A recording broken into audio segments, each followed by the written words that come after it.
오늘 우리에게 주신 하나님의 말씀은 신약성경 누가복음 10장 38절부터 42절까지의 말씀입니다. 누가복음 10장 38절부터 42절까지의 말씀.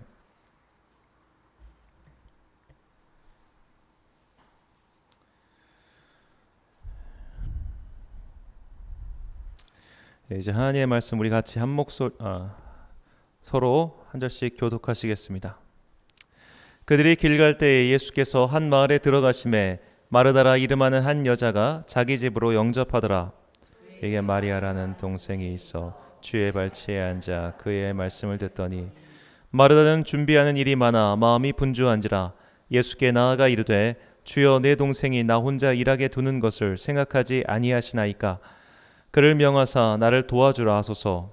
주께서 대답하여 이르시되 마르다야 마르다야 내가 많은 일로 염려하고 근심하나. 함께 읽겠습니다. 몇 가지만 하든지 혹은 한 가지만이라도 족하니라. 마리아는 이 좋은 편을 택하였으니 빼앗기지 아니하리라 하시니라. 아멘. 부엌에서 만난 하나님이라는 제목으로 주님의 말씀 선포하겠습니다. 자, 요즘은 교회마다 다 영상 기술이 발전해가지고 이제 본당에서 드린 예배를 각 장소로 다 영상으로 송출을 할 수 있어서 이제 그런 일은 없지만, 예전에는 이제 교회 식당, 부엌에서 일하시는 분들은 예배를 다 드리지 못했습니다.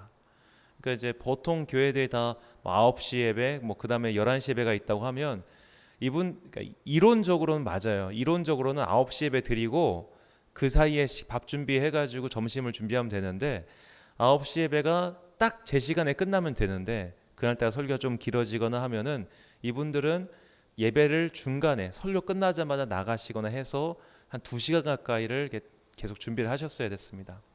그러다 보니까 식당 봉사하시는 분들은 항상 열심히 하심에도 불구하고 스스로 죄스러운 마음을 항상 갖고 계셨던 분들 제가 기억이 납니다. 내가 예배를 온전히 드리지 못하고 이게 뭐 하는 짓인가, 그런 마음 말이죠.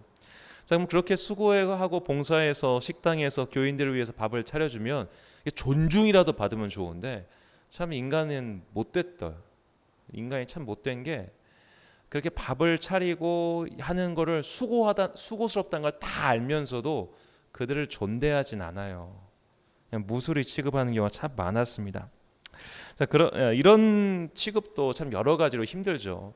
누구나 다 주일날 교회 올 때는 깔끔한 옷 입고 예쁘게 어떻게 보면 주님 앞에 나오고 나서 그렇게 우아하고 고상하게 예배 드리다 가고 싶지, 전날부터 따따따따따 해가지고 반찬 준비하고 싹 다 준비한 다음에 주일날 아침에 예배 끝나자마자 부엌으로 뛰어가가지고 그거 뜨거운데 밥 올려놓고, 다 아시겠지만 교회 수백 명이 먹는 밥을 전자밥솥에다가 이렇게 하겠습니까? 이따시만한 큰 거에다가 이렇게 해가지고 밥 해야 되지. 카레를 100명분 카레 한다고 생각해 보세요. 솥이 어마어마합니다. 그거 해야 되지.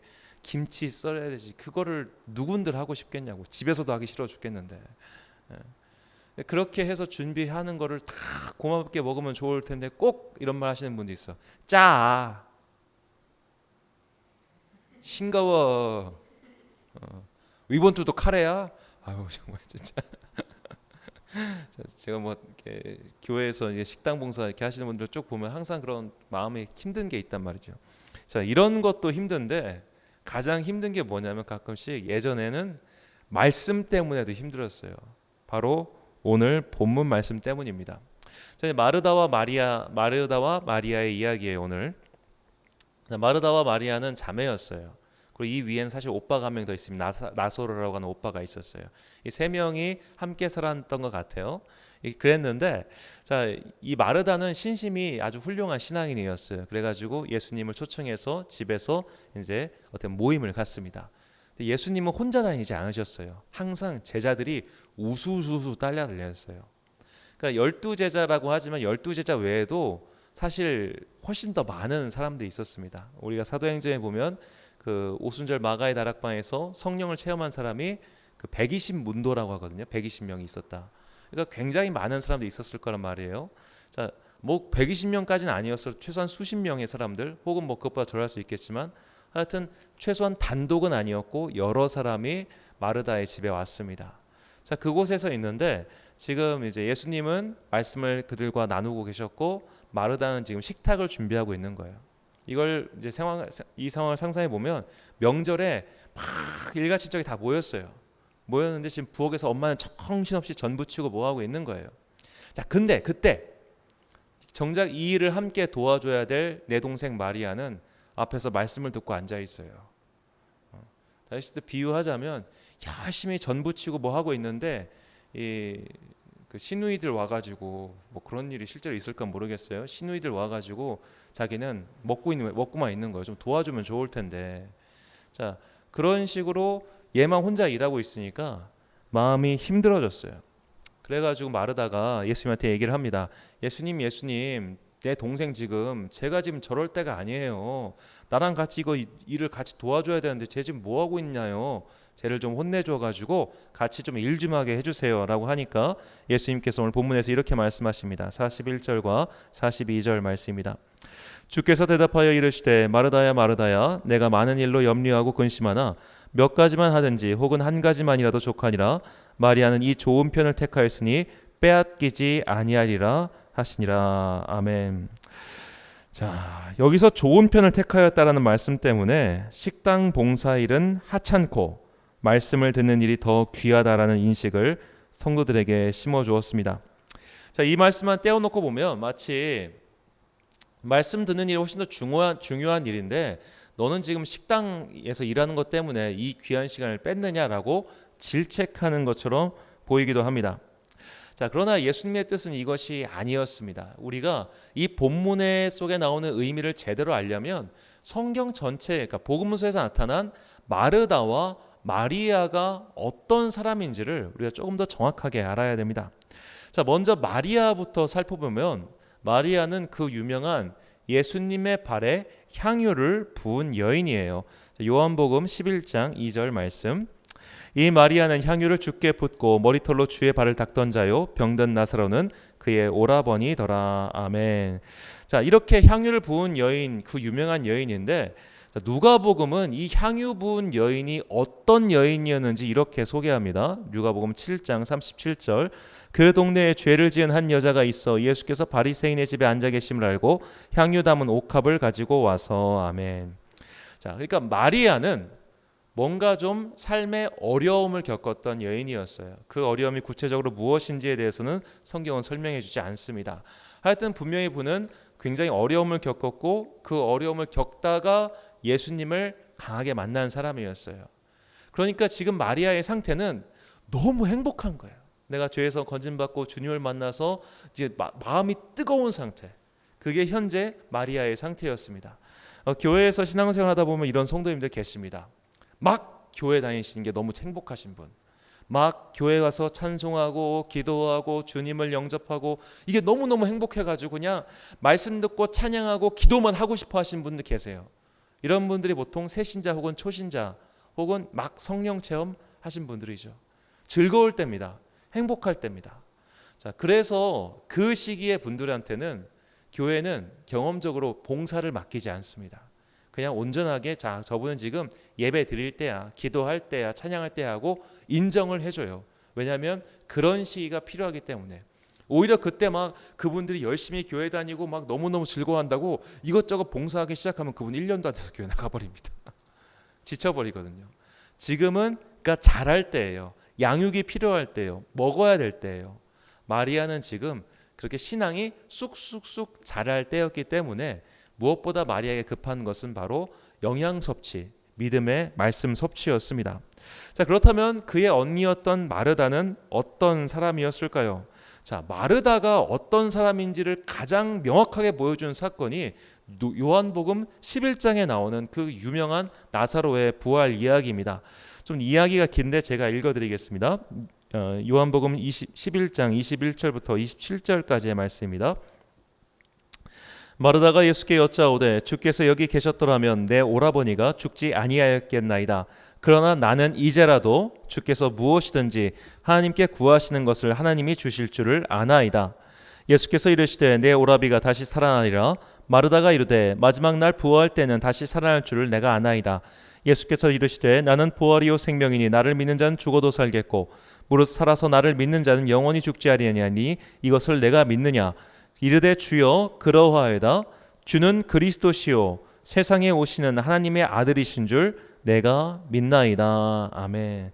자, 우리가 알고 있는 그 가이사랴 빌립보에서 사도 베드로가 예수님께 했던 주는 그리스도시요 살아계신 하나님의 아들이신다라는 이 놀라운 신앙 고백을 요한복음에서는 마르다가 해요. 그러니까 마르다는 신앙이 굉장히 성숙한 사람이었습니다.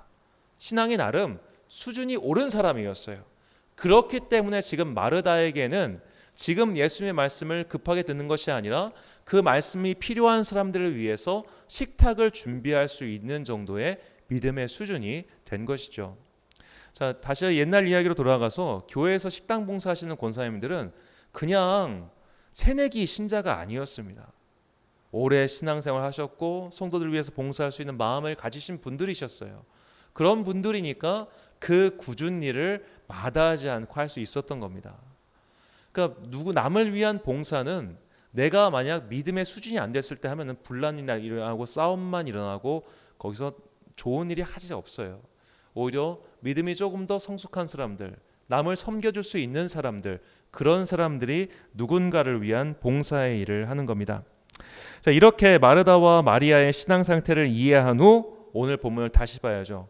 예수님께서는 말씀을 듣는 일, 기도하는 일, 예배하는 일이 집에서 하는 가사 노동보다 더 귀하다라는 의미에서 이 말씀을 하신 것이 아닙니다. 마리아에게는 말씀 듣는 일이 필요했고 마르다에게는 지금 할 일이 있었을 뿐입니다. 단지 마리아에게는 이것이 더 중요했기 때문에 그는 이것이 필요한 것이고 너는 지금 그거 할 수 있지 않니? 라고 말씀하는 것뿐이죠. 언니 입장에서야 그거 모르니까 조금 짜증날 수 있고 너무나 당연한 일인데 하지만 마리아에게는 지금 말씀 듣는 일이 필요해. 네가 이해해 줘. 이것이 사실 말씀 속에 담긴 예수님의 진짜 본의입니다. 자, 우리는 이처럼 집안일, 가사노동, 밥하는 거, 빨래하는 거, 청소하는 것을 되게 하찮게 여기는 경향이 있습니다. 옛날에 궁궐에서 이런 일을 하는 사람 궁녀를 무술이라고 불렀죠. 무술이 하드렌 일을 한다고요. 이 무술이 어머니가 무술이었던 왕이 있었어요. 영조대왕입니다. 그러니까 궁녀 중에서도 가장 하찮은 무술이의 그 무술이를 어머니로 둔 사람이 영조대왕이었어요. 그래가지고 영조대왕이 이 컴플렉스가 굉장히 심한 사람이었거든요. 신경질적이었고 이걸 굉장히 잘 표현한 영화가 그 사도 영화 사도예요. 거기 보면 이제 누구지? 송강호 씨가 그 영조로 나오는데 막 물을 씻고 막 이게 신경질적이고 그렇게 신경질적으로 아들을 키우니까 그 사도세자가 정신병에 걸려버리거든요. 그러니까 그런 식으로 이렇게 옛날 지금도 사실 마찬가지인 것 같아요. 누군가를 위해 빨래하고 누군가를 위해 밥을 짓고 누군가를 위해 집을 청소하는 일은 다들 하찮게 생각합니다. 자, 오늘날 이제 가사 도우미라고 하죠. 가사 도우미 분들이 물론 뭐 저희 같은 평범한 사람들이 볼 때는 굉장히 많은 돈을 지급하는 것 같지만 실제로 그분들이 하는 일에 비해서 그 노동 시간에 비해서 과연 많이 받는 것일까는 좀 여러 가지 생각이 들기도 합니다. 가사 노동은 이처럼 누구나 다 힘이 들고 누구나 다 하기 싫지요.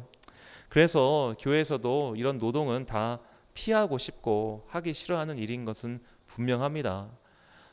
이게 손이 습진 생기고 부르트고 아파요. 이게 설거지 오래 수백 장 이상의 그릇을 닦아보신 분들은 아시겠지만 아무리 고무장갑을 껴도 손이 붑니다. 그걸 굳이 하고 싶겠어요? 일주일에 한번 나도 교회 와서 거룩하게 예배드리고 그러고 싶지. 자, 그런데 이런 어떤 일상의 노동, 일상의 살림을 천하게 여기는 우리의 솔직한 마음 속에 새로운 신앙의 양태를 보여준 사람이 있어요. 그녀의 이름은 아빌라의 테레사라는 사람입니다. 자, 이 아빌라의 테레사라는 사람은 스페인 중부지방의 아빌라라는 곳에 태어나서 그 속에서 계속 살았던 사람입니다. 이 아빌라는 오늘날 그 유네스코 세계 문화유산에 지정된 도시로 인구 한 5만 정도 되는 작은 그 마을인데 굉장히 아름답습니다. 그녀는 가톨릭 여성으로는 최초로 교회 박사의 칭호를 받았고 이후 40년이 지나 가톨릭 성인으로 추대되었죠. 자, 여기서 이제 특별히 그 영상으로 예배드리시는 분들을 위해서 간단히 설명을 드려야지라면 여러분 우리가 이제 로마 가톨릭을 대할 때 로마 가톨릭의 모든 것을 부정할 수도 없고 또 부정해서도 안 됩니다. 역사적으로 본다면 이제 종교 개혁이 일어나기 전까지의 시기, 즉 종교 개혁이 1517년에 일어났고 그 전까지의 시기는 교회의 공통적인 역사입니다. 그러니까 그 공통적인 역사까지 다 부정할 수는 없는 거죠. 그렇기 때문에 우리가 정확히 좀 믿음의 고백으로 한다면 가톨릭 교회에서 나중에 트리엔트 공의회라는 걸 엽니다. 이 트리엔트 공의회는 개신교의 종교개혁에 대한 요구로 개신교회를 이단으로 정의한 가톨릭의 공의회예요. 그러니까 이 전까지의 역사는 서로 공유하고 있다고 보면 되겠습니다. 그러니까 그 이전까지의 기독교의 인물들이나 그런 분들은 다 같은 우리 공통의 역사로서 존중하고 또 배워야 된다는 것이죠. 무조건 가톨릭 성인이라고 해서 우리가 배척해야 될 이유는 없겠습니다. 저 개인적인 신앙 고백을 하자면 저는 이제 원래 로마 가톨릭 교회에 있었던 하나님의 촛불이 나중에 개신교회로 옮겨졌다고 생각합니다. 그렇기 때문에 우리가 그 촛불이 옮겨지기 전까지의 위인들, 예를 들어 루터나 깔벤 같은 사람도 이 초대교회 교부였던 아우구스티누스의 많은 말들을 인용하고 실제로 그의 저작을 통해서 종교개혁에 굉장히 큰 아이디어를 얻습니다. 우리가 그들의 모든 것을 부정할 수는 없겠죠.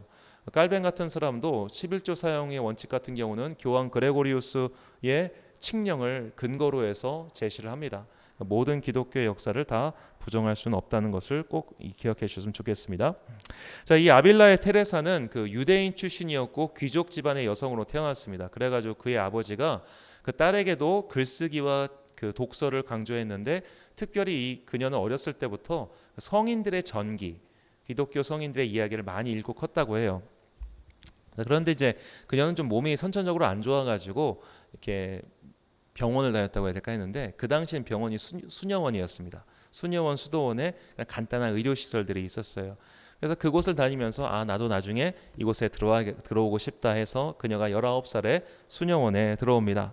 자, 그렇게 해서 이제 수녀원 생활을 하면서 그녀는 많은 시간을 기도와 독서에 시간으로 삼죠. 특히 그녀는 그 신비적인 체험과 환상으로 교회 역사에 굉장히 큰 족적을 남겼습니다. 그녀처럼 기도를 많이 그리고 깊이 있게 한 사람은 아마 기독교 역사에 흔치 않을 겁니다. 당연히도 그녀는 기도를 사랑했고 기도하는 시간을 가장 귀하게 여겼습니다. 역시 그녀가 이름이 이제 전 유럽에 쫙 퍼지자 많은 사람들이 그 아빌라의 테레사를 흠모해서 특히 이제 수녀원이니까 많은 분들이 수녀원에 들어와요. 수녀원은 사실 오늘날도 마찬가지지만 막상 들어가 보면 그렇게 막 맨날 그렇게 찬양할 것 같고 뭐 미사할 것 같고 그렇지만 실제로 그런 일보다 훨씬 더 많은 시간 뭐 하냐면 노동합니다. 빨래하고 밭 갈고 밥하고 청소하고 이게 사실 거의 수도원 및 수녀원 일가의 절반 이상을 차지해요.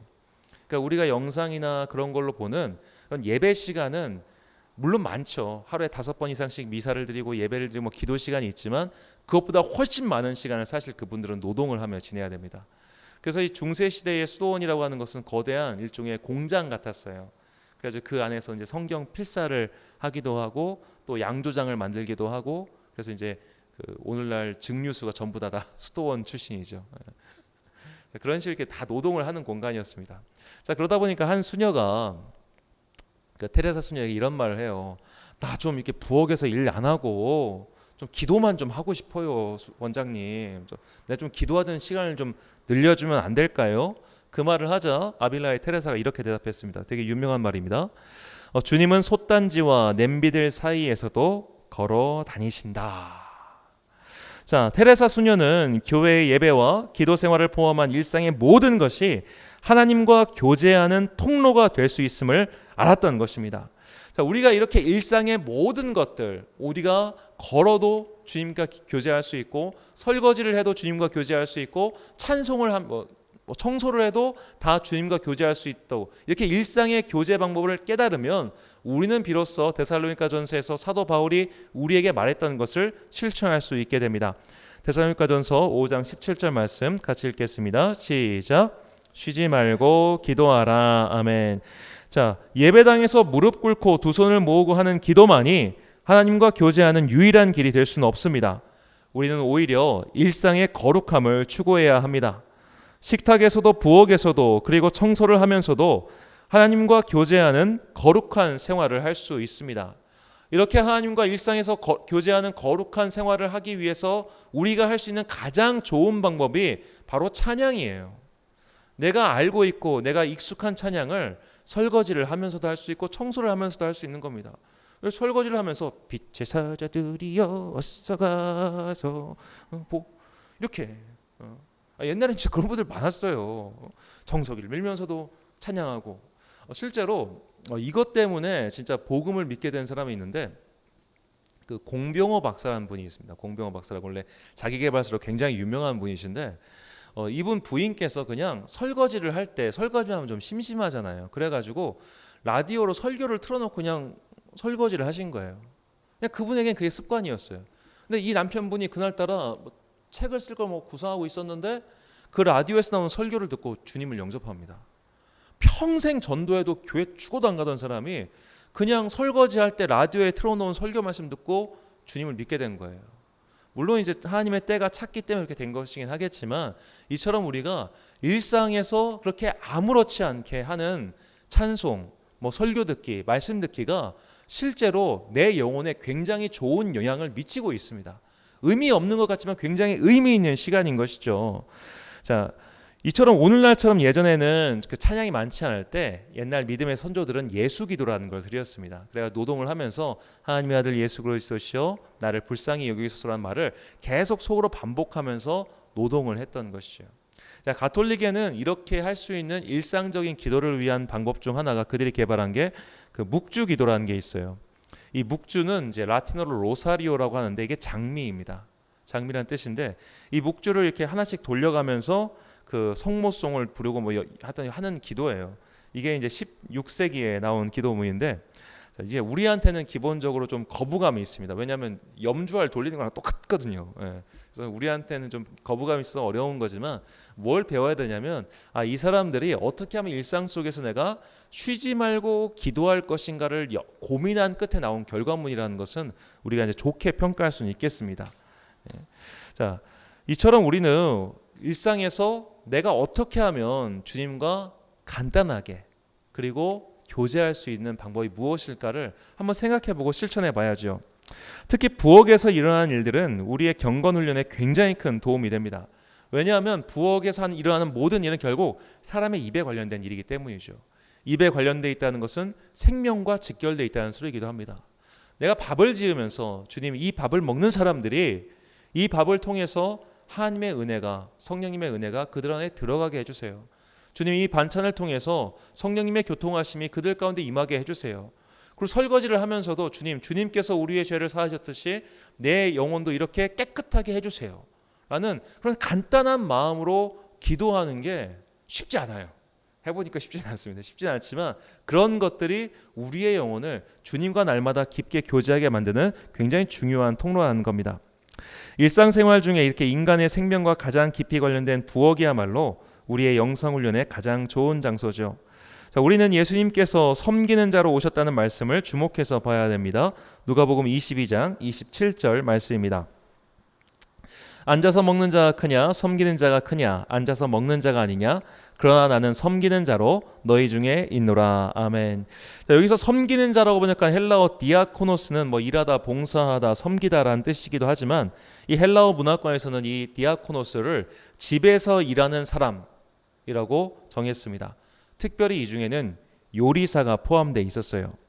자, 예수님께서 우리를 위해 요리를 하신다고 한번 상상을 해봅시다. 그분께서 우리를 위해 밥상을 차리시고 우리가 먹은 밥을 다 치우시고 설거지를 하시는 가정부예요. 예, 가정부. 얼마나 좋습니까? 주님께서 우리에게 식탁을 베풀어 주시는 거예요. 그걸 반대로 우리가 돌아보자면 내가 오늘 나의 사람들을 위해서 혹은 내가 먹기 위해서든 식탁을 마련한다는 것은 가장 예수님을 닮은 행위를 하고 있는 겁니다. 그렇기 때문에 그 하나하나의 내 손동작과 내 속에서 주님의 마음으로 이것을 할 수 있다면 얼마나 기쁠까요? 적어도 우리가 누군가를 위해 밥을 차려줄 때 이거 먹고 죽어라라는 마음으로 밥을 차리지는 않을 거 아닙니까? 그러므로 우리는 요리하는 예수님의 모습을 상상할수록 우리 또한 부엌에서 보내는 시간을 특별한 은혜의 시간으로 바꿀 수 있을 겁니다. 이 훌륭한 영성의 모범을 보여준 사람들 중 부엌일을 하면서 더 높은 믿음의 고지를 밟은 이가 있습니다. 그의 이름은 니콜라 에르망이라는 사람입니다. 이 니콜라 에르망은 프랑스와 독일 사이에 벌어졌던 30년 전쟁에 참전했는데 프랑스 측 군인으로 이 사람이 전쟁에 큰 부상을 입고 병원 생활을 오래 하게 됩니다. 그는 병원 생활을 오래 하면서 이 떨어지는 나뭇잎을 보면서 하나님의 섭리를 발견을 해요. 너무너무 위대하신 하나님께서 이렇게 나를 지켜주고 계시고 동시에 자연만물을 운행하고 계시는구나. 그렇게 하나님을 만난 이후에 그는 50살이 됐을 때 갈멜 수도원이라는 곳에 들어갑니다. 그래서 이제 장애를 앓고 있다 보니까 그리고 너무 늦은 나이에 들어갔고 신학을 해서 사제가 될 수는 없었고 가장 수도원에서 가장 막내로서 나이는 있지만 막내로서 허드렛 일을 하게 되는데 그가 맡은 일이 부엌에서 일이었습니다. 그는 부엌에서 일을 하면서 어떻게 하면 그곳을 하나님과의 교제의 장소로 삼을 수 있을까? 어떻게 하면 부엌 일을 하면서 내가 하나님께 기도할 수 있을까? 그런 기도의 훈련을 그곳에서 해요. 그리고 자기가 했던 것들을 대주교와의 그 대화를 통해서 편지로 남겨놨는데 그 편지를 엮어서 내놓은 책이 하나님의 임재 연습이라는 책입니다. 그는 이제 수도원에 입사에 들어와서 로렌스 형제라 불리게 되었죠. 이 하나님의 임재 연습에서 로렌스 형제가 강조하는 것은 단순함입니다. 머릿속에 잡다한 생각들을 멈추고 오로지 하나님과의 관계만 생각하고 하나님의 임재를 의식하는 습관을 기를 때 하나님과 친밀하게 대화하는 단계에 이른다는 것이죠. 이 로렌스 형제가 굉장히 좋아했던 하나님과 교제하기 가장 좋은 시간이 어느 시간이었냐면 감자 깎을 때였습니다. 감자를 숙련된 사람은 감자를 거의 무아지게 깎았습니다. 아무 생각 없어져요. 이렇게 아무 생각 없이 단순해지는 시간이야말로 하나님과 교제하기 제일 쉬운 시간이라는 거예요. 단순해졌을 때 그때 하나님 어디 계세요? 굉장히 단순한 말. 그러니까 뭔지 우리처럼 예전적인 기도라고 하죠. 그렇게 격식 있고 그런 기도가 아니라 단순하게 하나님을 부르고 그분의 음성을 듣기 싶은 마음. 제가 아는 어떤 목사님께서는 혼자 사시는 분이신데 그분이 정말 성령님과 함께 깊이 교제를 하셨을 때 이러셨답니다. 밥을 차려놓고 먹으면서 성령님 지금 제 앞에 계시죠? 성령님도 한 입 먹어보세요. 얼마나 맛있어요. 이런 아주 단순한 기도, 그런 일상의 단순한 기도가 정말로 하나님과 우리가 나눌 수 있는 굉장히 깊이 있는 교제로 우리를 끌고 간다는 것이죠. 그러니까 감자를 깎으면서도 우리가 하나님을 만날 수 있다면 우리가 일상에서 그런 단순한 일들을 처리해 갈 때 우리는 충분히 그 일들을 통해서도 하나님을 만날 수 있습니다. 실제로 가정일을 하다 보면 계속하면서 이거를 각을 재고하는 사람은 거의 없을 거예요. 퐁퐁을 한번 쓰면서 내가 지금 퐁퐁을 몇 미리 썼지? 이것은 환경 기준을 통과하는 것인가 생각을 하거나 청소기를 돌리면서 지금 전기 사용량이 몇 킬로와트를 쓰고 있지? 이런 거를 복잡하게 계산하면서 하는 사람은 아무도 없을 겁니다. 대부분의 사람들은 집안일하면서 아무 생각이 없어요. 사실 아무 생각이 없고 혹은 마음이 복잡한 사람들은 그걸 하면서도 딴 생각을 하고 있죠. 사실은 아이고 이거 끝나고 뭐 해야 되는데 저거 끝나고 뭐 해야 되는데 그러면 그렇게 다른 생각이 드는 그 시간을 오히려 하나님의 생각으로 채워가는 시간으로 삼아보라는 얘기입니다. 그 설거지하는 시간을, 그 빨래를 하는 시간을, 그 청소기를 돌리는 시간을, 그 시간에 내가 하나님과 단순하고도, 복잡하면 안 돼요. 단순해야 돼요. 단순한 교제의 방법을 내가 어떻게 해볼 것인가. 그분의 이름을 불러보고 그분께서 나를 향한 오늘 그분의 생각이 어떤 생각인지 물어보고 아주 단순하게 마치 친구에게 하듯이 하나님 오늘 컨디션 좀 어떠세요? 라고 물어보고 그런 일상의 간단한 교제가 우리를 쉬지 말고 기도하게 하는 그런 수준 높은 신앙의 단계로 인도하는 것이죠. 이것은 이미 예수님께서 우리에게 말씀하신 바가 있습니다. 우리는 그 어디에서나 하나님을 만날 수 있어요. 왜냐하면 그 크신 하나님 안에 우리가 들어와 있기 때문입니다. 그러니까 우리가 욕조 안에, 그러니까 수영장 안에 퐁당 들어간다고 생각해 보세요. 퐁당 들어가면 그 어디나 물속이죠. 바닷속에 들어가면 그 어디나 물속 아니겠습니까? 마찬가지로 그 크신 하나님 안에 들어가 있으면 사실 그 어디나 하늘나라예요. 우리는 그 어디나 하늘나라에 살고 있습니다. 내가 직장에 출근하는 자동차 안에서도 우리는 하나님과 교제할 수 있습니다. 집 안에서도 얼마든지 하나님과 교제할 수 있습니다. 그 어떤 곳에서 무슨 일을 하든지 우리는 하나님과 충분한 교제를 나눌 수 있습니다. 내 일상을 그렇게 거룩한 하나님을 만나는 장소, 하나님의 성전으로 삼아갈 때 우리는 비로소 주님께서 말씀하신 하나님 나라가 우리 안에 있다는 진리를 발견하게 되게 됐죠. 누가복음 17장 20절에서 21절 말씀입니다. 함께 읽겠습니다. 시작. 바리새인들이 하나님의 나라가 어느 때에 임하나이까 묻거늘 예수께서 대답하여 이르시되 하나님의 나라는 볼 수 있게 임하는 것이 아니요 또 여기 있다 저기 있다고도 못하리니 하나님의 나라는 너희 안에 있느니라. 아멘. 사랑하는 천안 광성교회 성도 여러분, 그리고 이 예배를 함께 드리고 계신 귀한 주님의 자녀 여러분, 우리는 어디서나 하나님을 만날 수 있습니다. 그리고 어디서나 하나님을 만나야 합니다. 그것이 항상 기뻐하고 쉬지 말고 기도하며 범사에 감사하는 신앙인의 가장 높은 단계입니다. 이것은 평생을 매진할 가치가 있는 영혼의 여정입니다. 특별한 장소에만, 교회에만, 예배당에만 하나님이 계시는 것이 아닙니다. 유명한 예루살렘, 유명한 성지나 유명한 순례지에 주님이 계시는 것이 아닙니다. 우리 모두는 삶의 구석구석을 주님이 거하시는 성전으로 주님을 만나는 기도처로 삼을 수 있습니다. 먼저 부엌부터 시작해 보십시오. 내 집안 구석구석부터 시작해 보십시오. 찬송을 부르며 집안일을 해보십시오. 단순한 마음과 생각으로 반복되는 일상을 기도로 채워나가 보십시오. 그때 우리는 솥단지와 냄비, 접시들 사이에서도 주님의 임재를 경험할 수 있을 겁니다. 그런 높은 신앙의 단계를 향해 한 걸음씩 나아가는 여러분과 제가 되시길 간절히 축원합니다. 기도하겠습니다. 사랑과 은혜가 충만하신 아버지 하나님, 주님께서는 어디에나 계십니다. 그리고 온 세계는 주님 안에 있습니다. 온 세계가 주님 안에 있으니 우리는 어디에서나 주님을 배울 수 있습니다. 자격 없는 자들에게 주님을 배울 수 있는 자격을 허락해 주시니 감사합니다. 그리스도께서 십자가에 죽으심으로 하나님과 우리를 갈라놓은 성전의 휘장은 위에서부터 찢어졌습니다. 이제 그리스도 예수의 은혜로 새 생명을 입은 자는 누구나 기도하며 주님을 만날 수 있는 자격을 얻었습니다. 이 자격을 갖고 주님을 뵙길 간절히 소망합니다. 오늘 하루의 일상을 살면서 주님을 만나게 하옵소서. 우리는 집안일을 하면서도 주님과 교제할 수 있고 운전을 하며 떠나는 출근길에서도 주님을 만날 수 있습니다. 그렇게 나의 일상을, 나의 공간을 주님의 임재로 채워나가는 기도자들이 되길 원합니다. 분주함의 마음을 빼앗기지 않고 단순한 마음으로 항상 기도하며 주님과 교제하는 성도가 되게 하옵소서. 그리하여 지상 나라를 사는 동안 하늘나라의 기쁨을 미리 맛보는 가장 큰 복을 받기를 소망합니다. 이 모든 말씀 우리를 위하여 하늘나라의 복음을 전하러 오신 예수 그리스도의 이름으로 기도합니다. 아멘.